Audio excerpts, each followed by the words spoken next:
We're now going to move on to the Young Achiever Award. I'm going to invite Mark and Prath up to the stage, who are going to run through the Young Achiever Award.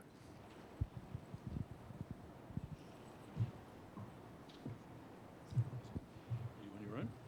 Are you on your own, or is Mark as well? Okay.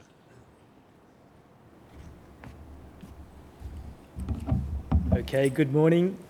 Lovely to see you all, a lot of familiar faces.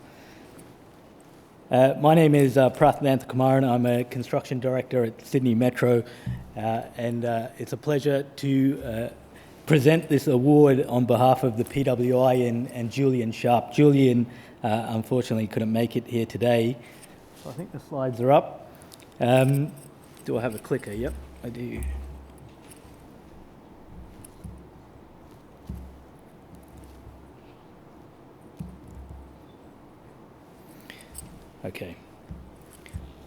Okay, this award means a lot to me. I actually won this award 10 years ago, so it means a lot because I know how valuable it is. A bit about the award for those who don't know it. It's a fantastic prize of $10,000 for young engineers. The prize goes towards the cost of an international rail conference. Most winners go to Intertrans in Berlin. I actually went to Munster in Germany for the International Track Technology Conference. Applicants have to be under 35, and it's recognised by the rail industry, both the PWI and the ARA. And finally, we always look to have more applicants, so we encourage the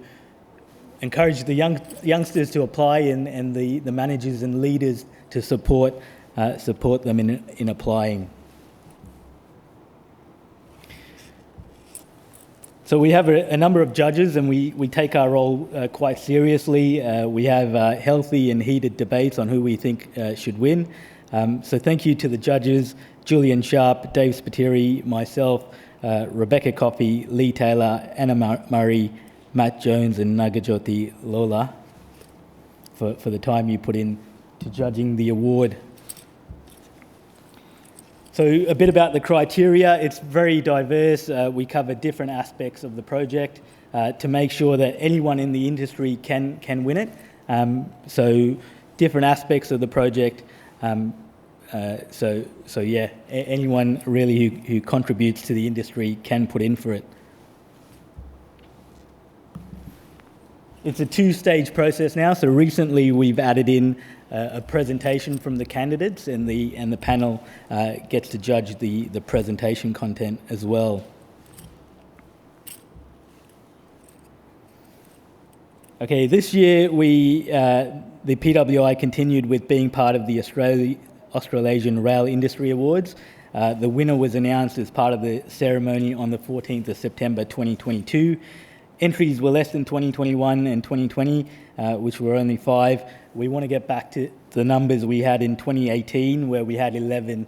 So again, we encourage the youngsters to apply. You've got a great chance of winning a really great award. So this year we had Melissa Bong from WSP, Chris Wills from John Holland, Farhan Rahman from KPMG, and Sam Usendorp from WSP.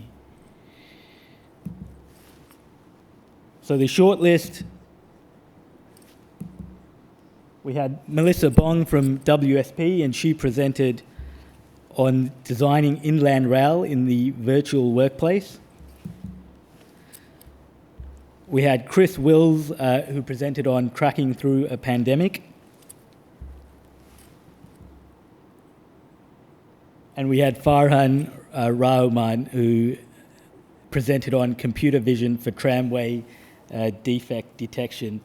So 3 really strong candidates. There wasn't much between it really in the end. It's great to see the calibre and talent that's coming through the industry. So I'll hand over to Mark Harris, the president, to announce the winner for 2022. If Mark is here, I think he's nowhere to be seen. So I think I might have to do the honours, which I really don't mind. Okay, so the winner for 2022 is Chris Wills from John Holland.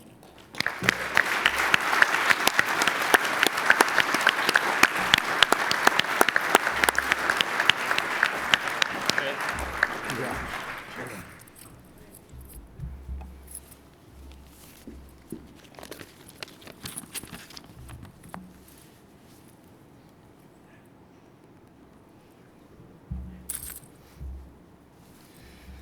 you, Prath. Thank you, everyone. So my name is Chris Wills, and this morning I'm going to take you through a summarised version of my presentation entitled Tracking Through a Pandemic, for which I was a successful candidate for the Young Achiever Award. So I need to navigate this. So a quick agenda. I'll do a quick overview of the G'dairri project, phase 1, of which I was the construction manager. I'll then talk about some of the innovations we had on the project, some of the challenges we faced, and then I'll just say a few words about the importance of this award. So the G'dairri project was a regional 180 kilometre greenfield project in the Pilbara, so northwestern WA. It connected the G'dairri mine to the existing Tom Price main line.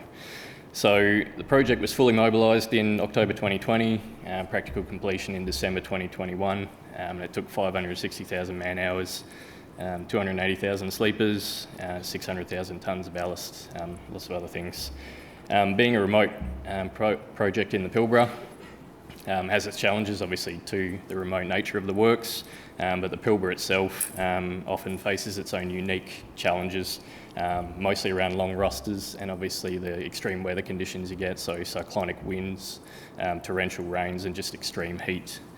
As this project was bid pre-pandemic and commenced relatively early in the pandemic, there was a number of unique challenges that we faced during COVID, especially around border closures and the management and retention of skilled resources during that time. So unfortunately they weren't planned for because we couldn't foresee COVID happening. So we had some challenges kind of working through that ever-evolving COVID climate change. So innovations. So in the planning stages of the project, it was identified early that the weekly delivery of the rail train, which carried 8 kilometres of track, was really kind of the critical path element. So we needed to come up with some good ideas to make this safe and efficient to unload. So myself and numerous others in the planning stages spent countless days, countless hours trying to come up with some innovations to make this as efficient as possible. So we'd used the Pettibone rail crane before, which you'll see in the top right. So we'd use it on other projects, and we knew it had good towing capacity, especially compared to a front-end loader. So we knew that this was the item that we wanted to use. The other advantage that the Pettibone had, obviously being a crane, is that it can actually slew rather than needing to turn its wheels. So when it was towing the rail, it could just basically move the nose rather than turn the wheels and potentially impact other infrastructure. So for the dual rail grab, I worked with the General Superintendent to come up with this one, obviously just to create an efficient unloading process and get the two 400 metre lengths of rail. And we also took into site considerations like the grades and radii that these would need to navigate. So that was one of the innovations. The second one's probably pretty obvious up there. It's the wheel extension for the Pettibone. So we knew in its existing arrangement it'd never be able to straddle the sleepers, so obviously couldn't use it on rail given what it needed to do. So we needed to modify it to give it the width and also give it to the lift to get over and above those obstructions. We also needed to take into consideration some of the other obstructions on site, like signalling infrastructure and like the FMG bridge that we needed to cross as well. So there's a bit of fine balancing act there in getting the right width, but we got there. We also lost no towing capacity at all, so ultimately this one was a success. In terms of the rail rollers, we'd used these before up on projects like Roy Hill.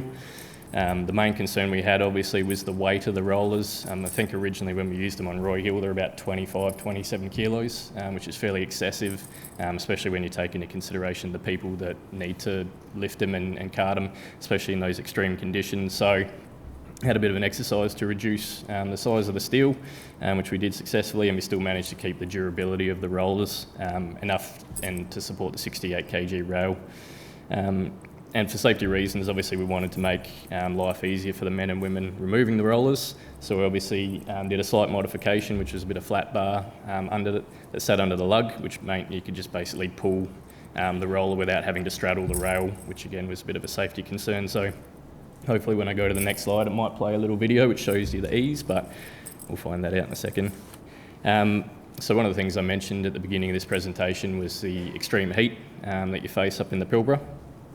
So there's obvious controls that people go to, which is, education, job rotation, ensuring you have cool zones as a respite for the hot weather.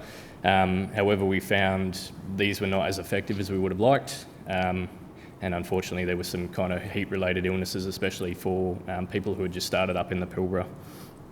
So we came up with a simple way to, limit the exposure of new starters to the heat. So on most projects, you generally have that kind of one induction day or one training day where someone comes in and they kind of learn what the job is and what they need to do, but we decided to spread that over 4 or 5 days, basically to get them acclimatised to the heat. So we'd put them out there in the morning for 8 or so hours, they kind of get used to the heat, we'd pull them back in, we'd run them through those inductions and whatever training they needed. And we found once we actually implemented that, there was minimal heat-related illnesses. There's only one that I can think of after we rolled this out, so that was very successful. Here's the video. Yeah, there you go, nice and easy. So COVID challenges. So in my paper, in my submission, I talked about some of the challenges the project faced as a result of COVID. So some of you would know, working away from home comes to great expense to one's personal life.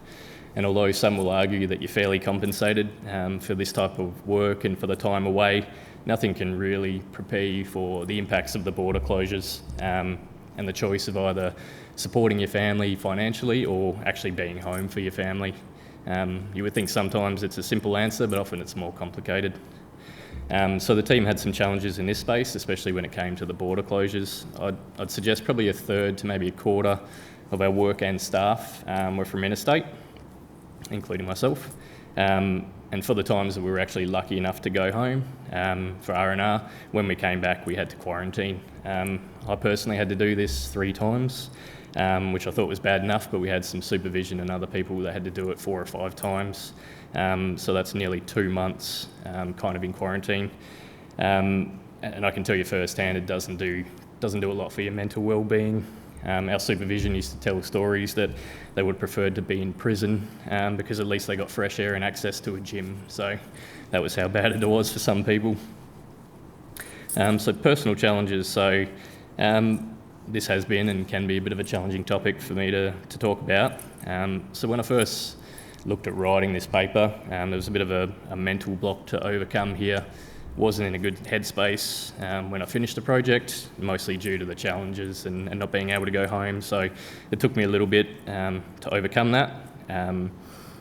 But it was really, I guess only being home 5 times for 5 weeks in total over 15 months was probably the biggest challenge. So I didn't have the most fond memories once I got to the end of it. But really once I spent some time thinking about the project, I started to remember some of the good times. I spoke to some of the people that I'd worked with and talked about some of the good stuff we'd achieved, some of the laughs we'd had, and eventually this came out in my submission and in my presentation.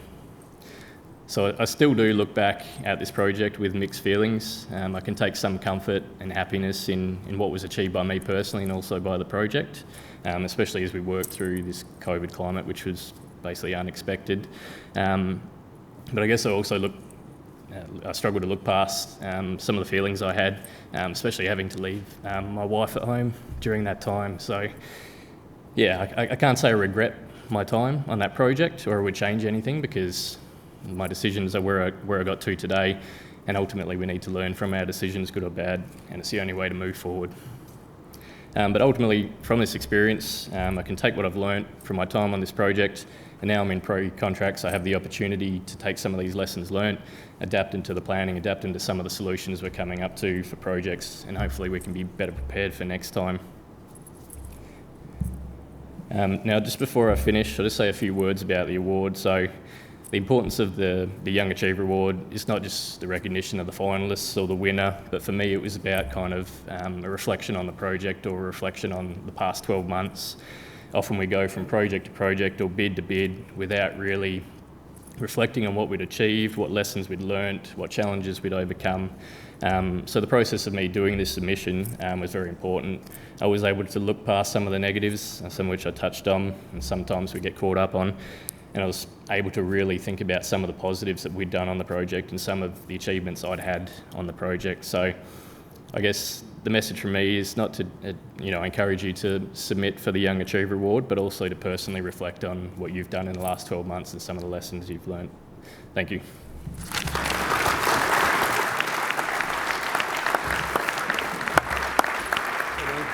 Stay there, mate. Now, as you can see, guys, really worthy recipient of our award this year.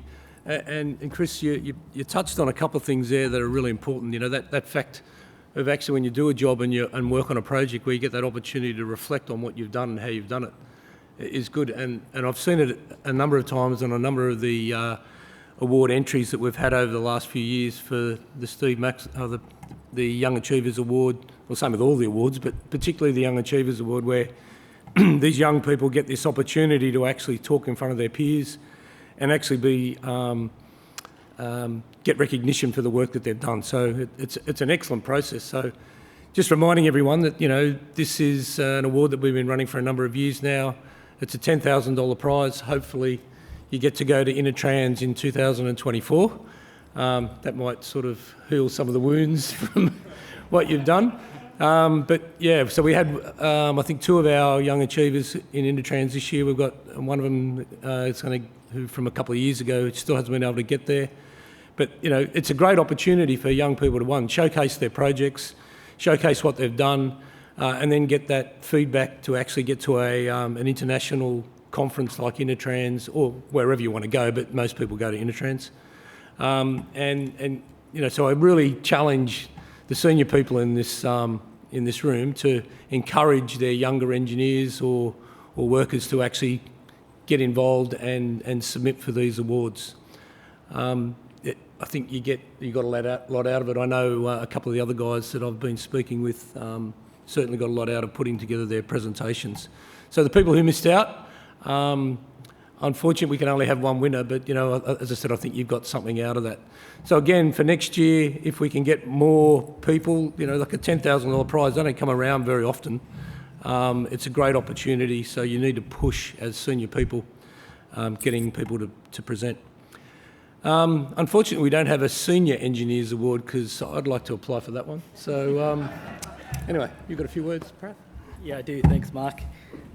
Yeah, I guess, Chris, that really resonated with me as well about putting in for the award, because I think what we never really reflect on what we do day to day, and when you have spent some time putting it together, you realise how much you're really doing, building and delivering a project.